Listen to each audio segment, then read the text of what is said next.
Hello students, आज हम लोग बात करने वाले हैं भारतेंद्र हरिश्चंद्र पर। भारतेंद्र हरिश्चंद्र हिंदी साहित्य के एक जाने माने लेखक हैं, कवि हैं। इन्होंने हिंदी साहित्य को एक महत्वपूर्ण योगदान दिया है। हिंदी साहित्य को समृद्ध बनाने में इनका बहुत अधिक महत्व रहा है और हिंदी नाट्य विधा के प्रवर्तक के रूप में भी इन्हें जाना जाता है। एक बहुत ही प्रसिद्ध कथन है, विलक्षण बात यह है कि आधुनिक गद्य साहित्य की परंपरा का प्रवर्तन नाटकों से हुआ। यह परिभाषा जो है आचार्य रामचंद्र शुक्ल ने दी है। रामचंद्र शुक्ल ने ये परिभाषा दी है और ये परिभाषा जो थी उन्होंने भारतेंद्र हरिश्चंद्र के संबंध में दी। क्यों दी? इसके प्रमुख कारण ये रहे थे कि भारतेंद्र हरिश्चंद्र ने सबसे पहले एक ऐसे नाटककार के रूप में सामने आते हैं जिन्होंने नाट्य और निबंध दोनों के क्षेत्र में अपने मौलिक चिंतन का ध्यान रखते हुए उन्होंने जो प्रवर्तन किया, जिस तरीके से उन्होंने अपनी मौलिक प्रतिभा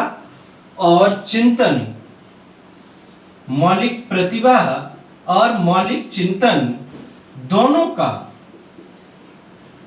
इसमें उन्होंने प्रयोग किया और इसी वजह से उन्होंने हिंदी नाट्य साहित्य को एक नए रूप में प्रयुक्त किया। क्योंकि सबसे पहले जो नाटक था वो एक मंच पर प्रयुक्त करने के उद्देश्य से खेला जाता था। अगर हम देखें तो जयशंकर प्रसाद जो है नाटक के लिए रंगमंच को आवश्यक नहीं मानते हैं और भारतेंद्र हरिश्चंद्र जो है वो भारतेंद्र हरिश्चंद्र भी इसी तरीके की बात करते हैं।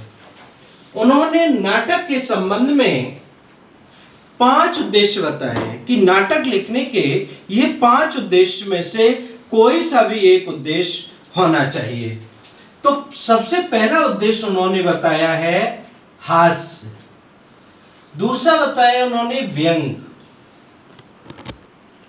तीसरा बताया उन्होंने देश प्रेम, कि उसमें जो है देश प्रेम हो, राष्ट्रीयता की बात कही गई हो। इसके बाद उन्होंने बताया कौतिक और 5वें में उन्होंने वर्णन किया है समाज संस्कार।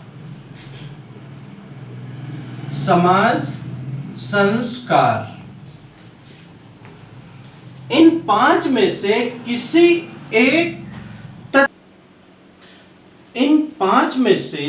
किसी एक तत्व का नाटक में होना बहुत अनिवार्य है। किसमें? या तो हास्य हो, व्यंग हो, देश प्रेम हो, कौतिक हो, समाज और संस्कार हो।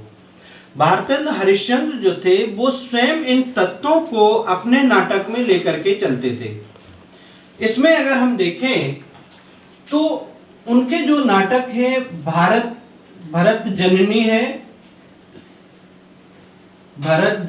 है और इसके बाद नील देवी है, भारत दुर्दशा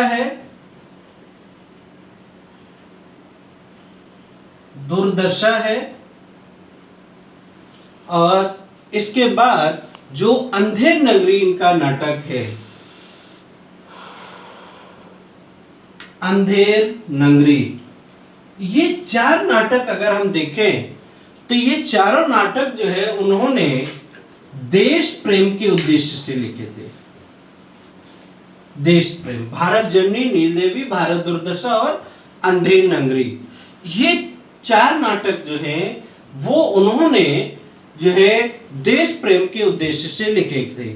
और कुछ नाटक ऐसे भी थे जिन नाटकों में उन्होंने स्वयं अपनी भूमिका निभाई पात्र के रूप में। जैसे अगर हम देखें तो जानकी मंगल नाटक में उन्होंने लक्ष्मण की भूमिका अदा की थी, है ना। जानकी मंगल नाटक में उन्होंने लक्ष्मण की भूमिका अदा की थी। नील देवी नाटक में उन्होंने एक पागल की भूमिका अदा की थी। और तीसरा एक उपन्यास है, नाटक है सत्य हरिश्चंद्र।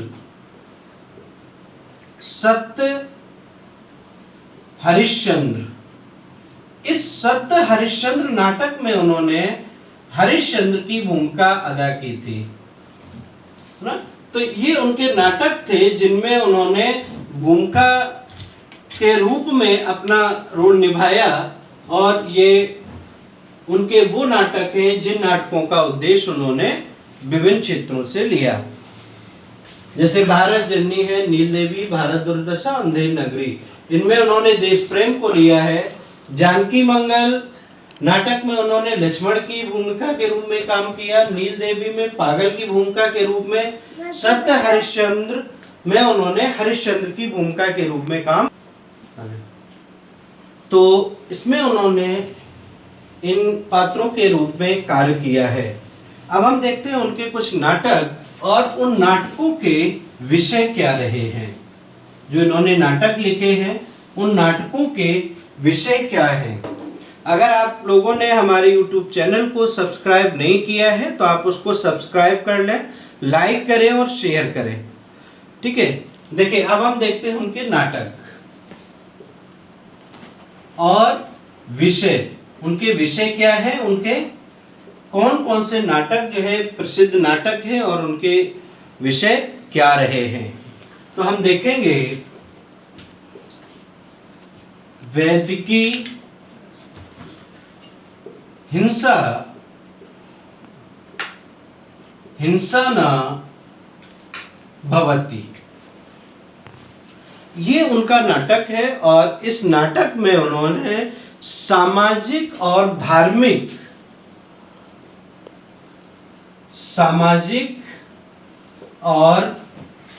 धार्मिक जो विसंगतियां हैं,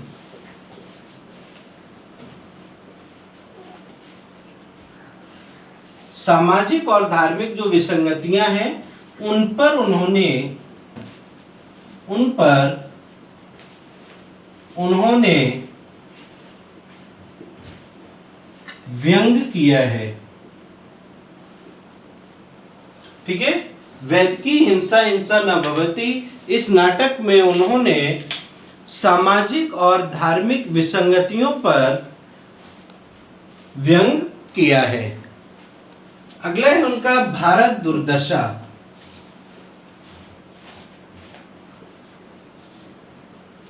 भारत दुर्दशा, इस नाटक में जो भारतवर्ष की तत्कालीन स्थिति थी उनके समय में उसका और अंग्रेजी जो राज्य था उस अंग्रेजी राज्य की उन्होंने अप्रत्यक्ष रूप से निंदा की। इस अप्रत्यक्ष रूप से निंदा करने के भी कई कारण हो सकते हैं। पहले तो आप देखिए कि जो भारतवर्ष की तत्कालीन परिस्थिति और अंग्रेजी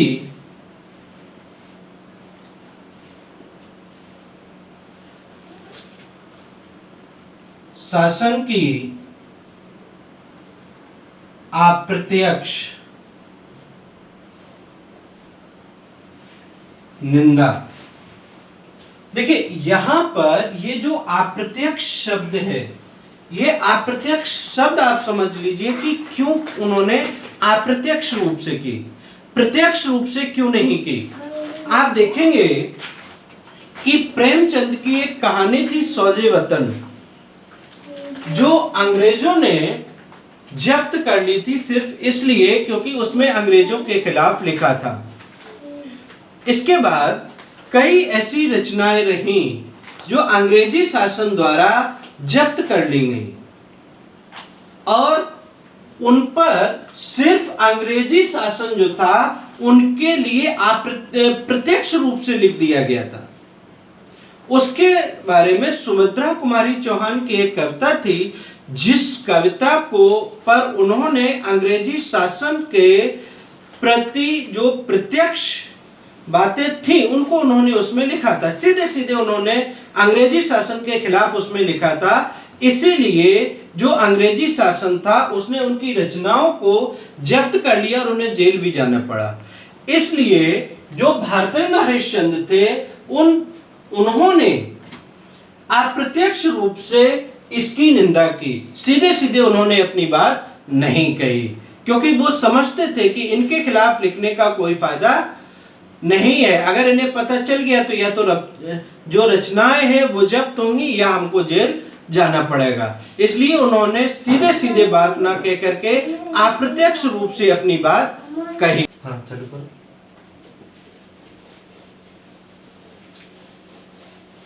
इसके बाद आप देखेंगे कि इनका एक नाटक है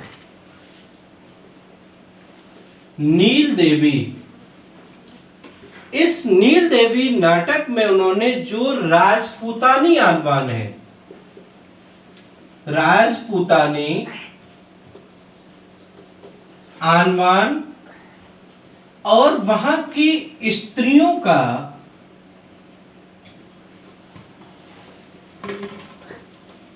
स्त्रियों के व्यक्तित्व का वर्णन इस नाटक में उन्होंने किया है। नील देवी नाटक में जो राजपूतानी आह्वान है, वहां की एक स्त्रियां जो हैं उनके व्यक्तित्व की प्रतिष्ठा की बात उन्होंने की है। उसके बाद अंधेर नगरी, अंधेर नगरी। इस अंधेर नगरी नाटक में आप देखेंगे कि राजा की मूर्खता, राजा की मूर्खता,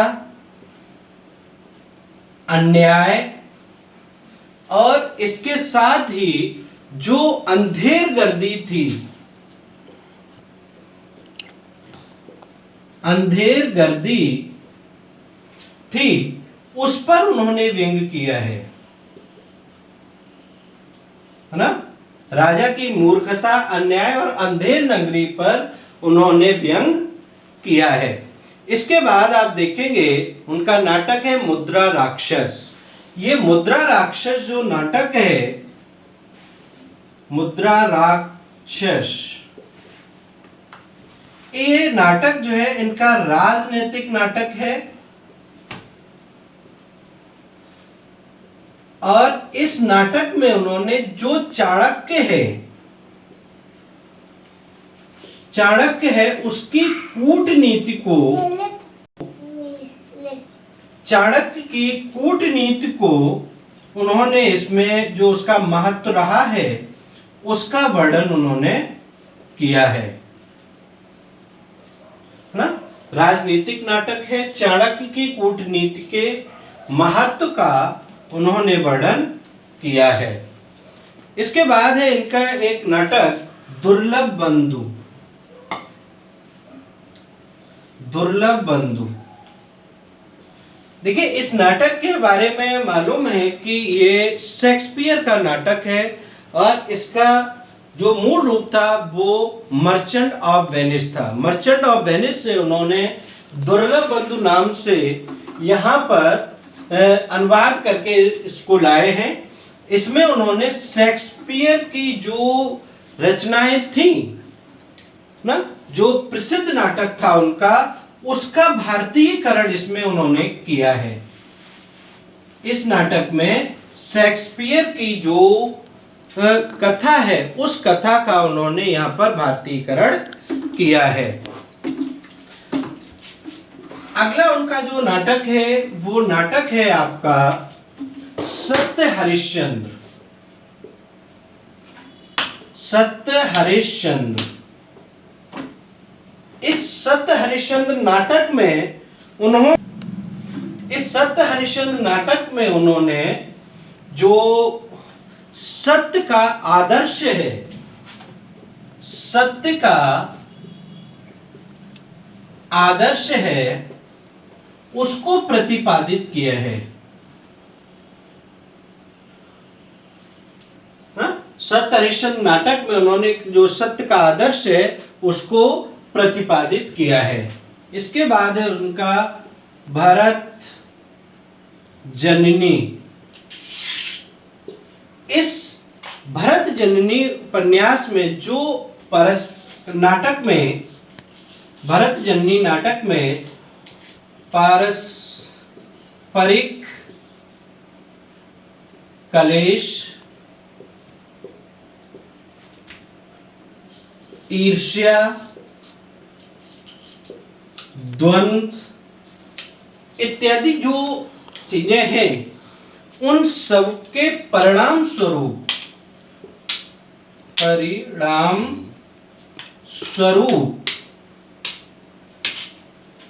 इन सब के परिणाम स्वरूप भारतीयों की दुर्दशा